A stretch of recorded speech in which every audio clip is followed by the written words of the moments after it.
राधे राधे दोस्तों, स्वागत है आप सभी का मेरे यूट्यूब चैनल पे। दोस्तों, जैसे कि मैंने पहले एक वीडियो में बताया है कि मैं एसएससी के बारे में आप लोगों से एक डिटेल में बात करूँगा, तो आज की वीडियो मेरी उन्हीं लोगों के लिए है जो एसएससी की प्रिपरेशन कर रहे हैं या फिर करना चाहते हैं। दोस्तों, पहले मैं आपको एक बात बता देना चाहता हूँ कि मैं बैंकिंग का भी एस्पिरेंट था। मैंने बैंकिंग की काफ़ी ज़्यादा प्रिपरेशन करी है और कुछ रीज़न्स के कारण मैंने बैंकिंग को छोड़ दिया था, ठीक है? तो अब वो मैं शेयर नहीं कर सकता हूँ, पर मैं ये बता सकता हूँ कि बैंकिंग और जो आपका एसएससी होता है, वो लगभग ऑलमोस्ट सेम होता है। कोर्स आपका लगभग-लगभग सेम होता है। कुछ चीज़ें अलग होती हैं, आपको पढ़नी पड़ती हैं, जैसे उसमें जीए पढ़ना पड़ता है आपको, बैंकिंग अवेयरनेस हो गया, जनरल अवेयरनेस हो गया जिसको बोलते हैं और इसमें आपको जीएस पढ़ना पड़ता है, ठीक है? बाकी उसमें भी मैथ्स होता है, इसमें भी मैथ्स होता है, उसमें भी रीज़निंग होता है, इसमें भी रीज़निंग होता है, उसमें इंग्लिश होता है और इसमें भी इंग्लिश होता है, ठीक है? तो बेसिकली होता क्या है कि हमारे क्वेश्चन्स का जो लेवल होता है, वो कम-ज़्यादा कर दिया जाता है। जैसे अगर बैंकिंग की बात करें, तो उसमें रीज़निंग का लेवल और इंग्लिश का लेवल बहुत ज़्यादा हाई होता है और चूँकि यहाँ पर एसएससी की बात करें, तो हमारे रीज़निंग के लेवल को काफ़ी ज़्यादा घटा दिया जाता है और इंग्लिश को थोड़ा-सा वोकैब पे ज़्यादा फ़ोकस कर दिया जाता है और वहाँ पे वोकैब की जगह पे थोड़ा-सा ग्रामर पे ज़्यादा फ़ोकस करते हैं, ठीक है? तो जैसे बात करें एसएससी में आप लोग के रीज़निंग में क्या-क्या टॉपिक्स होते हैं? जैसे एनालॉजीज़ हो गया, प्रॉब्लम सॉल्विंग हो गया, डिस्क्रिमिनेशन हो गया, स्टेटमेंट कन्क्लूज़न हो गया, सेमांटिक एनालॉजी हो गया, क्रिटिकल थिंकिंग हो गया, कोडिंग डिकोडिंग हो गया, इमोशनल इंटेलिजेंस हो गया, वेन डायग्राम हो गया, ये सभी आपका एसएससी की रीज़निंग में पूछा जाता है, ठीक है? और आपका सिटिंग अरेंजमेंट हो गया जो कि आपका बैंकिंग में पूछा जाता है, पर बैंकिंग में क्या होता है कि आपका सिटिंग अरेंजमेंट बहुत ज़्यादा टफ होता है, ठीक है? और यहाँ पे सिटिंग अरेंजमेंट आपको बहुत छोटा-छोटा देखने को मिलेगा, उसमें 5 क्वेश्चन्स आते हैं एक साथ, इसमें क्या होगा एक आधा क्वेश्चन पूछ लिया जाएगा, तो पूछ लिया जाएगा। इस तरह से बेसिक-बेसिक सा डिफरेंस होता है, पर चीज़ें क्या हैं लगभग सिमिलर होती हैं। अगर बात करें इंग्लिश के, तो इंग्लिश में मैंने जैसे बताया कि एसएससी में वोकैब को ज़्यादा फ़ोकस करते हैं, तो मैं जो वोकैब के लिए कर रहा हूँ, वो ये है कि मैं ब्लैक बुक को पढ़ रहा हूँ। ब्लैक बुक को डेली रीड करिए और ब्लैक बुक को ये नहीं कि आपको टारगेट करना है कि इसको याद कर लेना है, नहीं याद नहीं करना है आपको। आपको क्या करना है कि बेसिकली आपको ऊपर से नीचे तक ये पढ़ना है, मतलब ऊपर से नीचे का मतलब है कि आपको बुक खत्म करनी है, कैसे भी खत्म करनी है और जितनी ज़्यादा बार आप खत्म करेंगे, उतना ही आपके लिए बेहतर होगा। एक बुक और है आप लोगों के लिए, जैसे कि वर्ड पावर मेड ईज़ी, ये भी मैंने बुक पढ़ी है, बैंकिंग में पढ़ता था। ये आपको सजेस्ट करूँगा, ये बुक ज़रूर आप खरीदें, आपके लिए काफ़ी हेल्पफुल होगा। और ये ब्लैक बुक इसकी मैं बात कर रहा था। ये ब्लैक बुक आप खरीदें, एडिशन आप अपने-अपने हिसाब से देख लें। मेरे पास तो मई 2024 का है, ठीक है? तो इंग्लिश के लिए आपको ज़्यादा से ज़्यादा वोकैब करनी है, वोकैब को लर्न करना है, वोकैब को डेली देखते रहना है, वोकैब को कभी मिस नहीं करना है। अगर आप मिस कर देते हैं, तो दिक्कत हो जाएगी फिर, ठीक है? फिर आप भूल जाइए कि आपका सिलेक्शन हो पाएगा। क्योंकि इंग्लिश बहुत ज़्यादा डिटेल में पूछी जाती है, ठीक है? और हाँ, 120 ग्रामर रूल्स आते हैं, जो निमिषा बंसल ने पढ़ाया था, ठीक है? वो मैम जो खास करके वो पढ़ाती हैं बैंकिंग के लिए। पर आप चाहें तो वो खरीद सकते हैं या फिर आप हमसे कहेंगे तो हम पीडीएफ आपको डाल देंगे। तो निमिषा बंसल मैम की आपको पीडीएफ मिल जाएगी, ठीक है? उस पीडीएफ से आप देखेंगे तो आपको काफ़ी ज़्यादा आपकी ग्रामर मतलब एनहांस करने का काफ़ी अच्छी चीज़ें हैं, मतलब अच्छे हिसाब से उन्होंने बताया, ठीक है?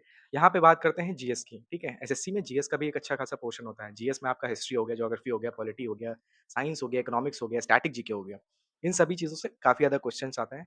जैसे हिस्ट्री की बात करें तो हिस्ट्री में तो सिर्फ इंडियन हिस्ट्री को पूछा जाता है। ज्योग्राफी में भी आपसे इंडियन ज्योग्राफी के बारे में बात करते हैं, क्लाइमेट चेंज हो गया, एटमॉस्फियर हो गया, प्लैनेटरी सिस्टम हो गया, ठीक है? एग्रीकल्चर्स हो गए, इन सब चीज़ों के बारे में बात करी जाती है। पॉलिटी में बात करी जाए सॉरी पॉलिटिक्स बोल रहा हूँ, पॉलिटी में बात करी जाए तो कॉन्स्टिट्यूशन हो गया, नीति आयोग हो गया, इलेक्शन कमीशन हो गया, फिनांस कमीशन हो गया, ठीक है?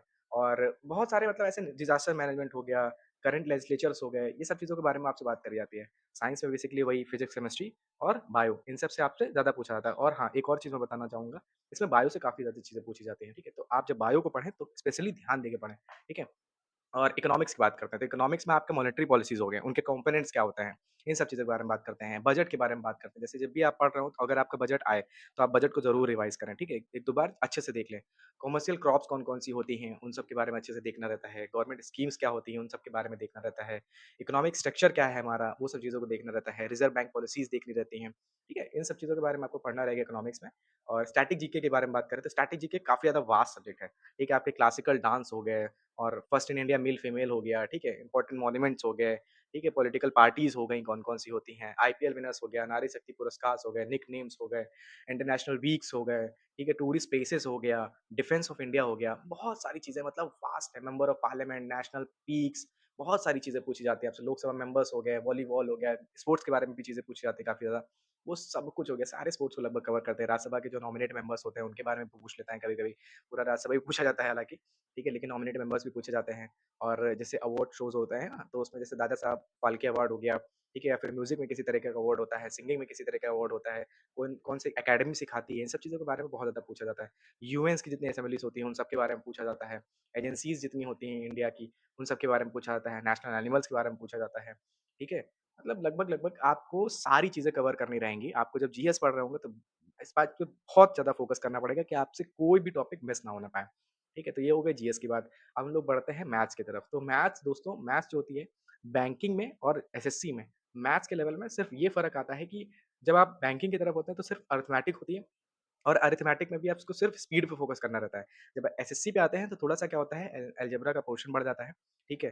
अलजेब्रा आ जाता है आपका, फिर आपका ज्योमेट्री अच्छे से ऐड हो जाता है, मेंसुरेशंस ऐड हो जाते हैं, ठीक है? ये सब टॉपिक को ऐड कर दिया जाता है, ठीक है? और सर्किल, ट्रायंगल्स ये सब ज्योमेट्री में आता है, ये हाइट एंड डिस्टेंस हो गया, हिस्टोग्राम हो गया, बार डायग्राम ग्राफ हो गया और फिर आपके अरिथमेटिक के जितने चैप्टर्स आपको बैंकिंग पढ़ने पड़ते हैं, उतने ही चैप्टर आपको एसएससी में पढ़ने पड़ते हैं। परसेंटेज हो गया, decimal, fraction, average interest SI, CI, partnership, mixture, allegations, linear equations, algebra, quadrilaterals सब कुछ आता है आपका, ठीक है? तो ये मत सोचिए कि आप ये चीज़ छोड़ देंगे, वो चीज़ छोड़ देंगे तो आपका काम चलेगा, काम नहीं चलेगा आपका, बिल्कुल नहीं चलेगा। और दोस्तों एक इम्पोर्टेंट चीज़, सबसे ज़्यादा आपको इम्पोर्टेंट ये है कि आप जब भी पहले दिन से भी पढ़ रहे हैं, तो आपको क्या करना है, मॉक ज़रूर देना है। मॉक के बिना तो आप शुरुआत करिए ही मत। आपने 1 हफ्ता पढ़ा, तुरंत स्टार्ट कर दीजिए मॉक देना। जैसे सपोज़ करिए आपने कोई टॉपिक आज पढ़ा, उस टॉपिक का तुरंत आप सेक्शनल मॉक उठाइए और उसको दीजिए, ठीक है? दूसरे टॉपिक पे आप तभी बढ़िए जब उस टॉपिक पे आप महारत हासिल कर लें, ठीक? ये नहीं है कि मेरा कोर्स कंप्लीट करना ही एम रहेगा, नहीं ऐसा नहीं। हम जब भी कोई भी टॉपिक पढ़ेंगे, हमें क्या करना है उसके सेक्शनल मॉक को देना है, हमें एनालाइज़ करना है कि हमारे कितने नंबर आ रहे हैं, हम कितना और बेहतर कर सकते हैं, ठीक है? वो कोशिश करते रहना चाहिए, ठीक है? फिर बाकी कोर्स की तरफ तो बढ़ता ही रहता है इंसान मतलब अगर कोर्स कंप्लीट नहीं करेंगे तो एग्ज़ाम में फेल कैसे होंगे आके, ठीक है? तो बेसिकली यही सब चीज़ें हैं जो मैं आपसे शेयर करना चाहता था, ठीक है? तो कुछ चैनल के नाम मैं बता देना चाहता हूँ, जैसे मैथ्स हो गया, मैथ्स आदित्य रंजन सर का एक चैनल है, यूट्यूब पे आप जाएँगे तो काफ़ी ज़्यादा कंटेंट उनका फ्री भी है और बाकी कुछ पेड कोर्सेज़ भी उनको आप भी खरीद सकते हैं। और जीएस की बात करता हूँ, तो जीएस में जैसे परमार एसएससी चैनल का जो चैनल है, तो उसके बारे में भी मतलब मैं सुना हूँ इधर-उधर से और फिर लास्ट ईयर जब मैंने पेपर दिया था एसएससी का, तब मैंने उनके कुछ 34 वगैरह लेक्चर थे, जो क्या थे मिक्स लेक्चर थे। तो उन लेक्चर्स को मैंने काफ़ी मतलब किया था, वो पूरे नहीं हो पाए थे, लेकिन उससे ज़्यादा काफ़ी हेल्प मिली थी, ठीक है? तो परमार सर का इस बार मैं पेड लेने वाला हूँ, अभी तक मैंने लिया नहीं है। तो उनका पेड भी ले सकते हैं, वो अच्छा पढ़ाते हैं, ठीक है? और मैथ्स के लिए मैं बात करूँ, मैथ्स के लिए बात कर चुका हूँ, आदित्य रंजन सर के हो गए। रीज़निंग के लिए मैं बेसिकली मैंने एसएससी में या मतलब रीज़निंग के लिए मैंने मतलब किसी से भी कोई हेल्प नहीं ली है, ठीक है? जो मैंने बैंकिंग पढ़ा था, तो रीज़निंग मेरा वहाँ से काम चल जाता है। मेरे अच्छे खासे नंबर आ जाते हैं, कुछ जो चैप्टर्स ऐड ऑन हुए हैं, उनको मैं पढ़ लेता हूँ। ऐड ऑन होने का बात क्या है, मतलब जैसे आपका वो हो गया, क्या उसको बोलते हैं मिरर इमेज हो गया, ये सब इमेज वगैरह ये सब छोटे-मोटे टॉपिक्स हैं, आप यूट्यूब पे डालेंगे, आपको फट से वीडियो मिल जाएगी, किसी भी चैनल पे जाइएगा, आराम से देखिएगा और उसको कर लीजिएगा, उससे आपका काम चल जाएगा, ठीक है?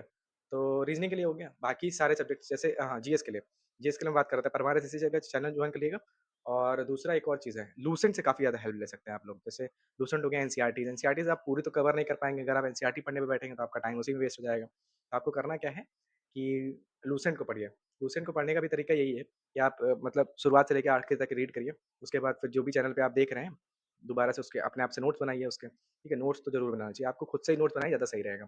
ठीक है? किसी के दूसरे नोट्स पे अगर वो रहेंगे कि यार ठीक है, इसका नोट्स अच्छा है, इसका ले लूँगा, लेकिन वो होता नहीं है। जब आप खुद से बनाते हैं ना, तो आपको बहुत सारी चीज़ें क्लियर होती हैं। ठीक? तो ठीक है, दोस्तों बस इतना ही था, जो शेयर करना था आपसे। तो अगर मान लीजिए कभी कोई और चीज़ें अगली इन्फॉर्मेशंस होती हैं इसके बारे में, एसएससी के बारे में, तो शेयर करेंगे आप लोगों के साथ। ठीक है? मिलते हैं दोस्तों नेक्स्ट वीडियो में। राधे-राधे सभी को।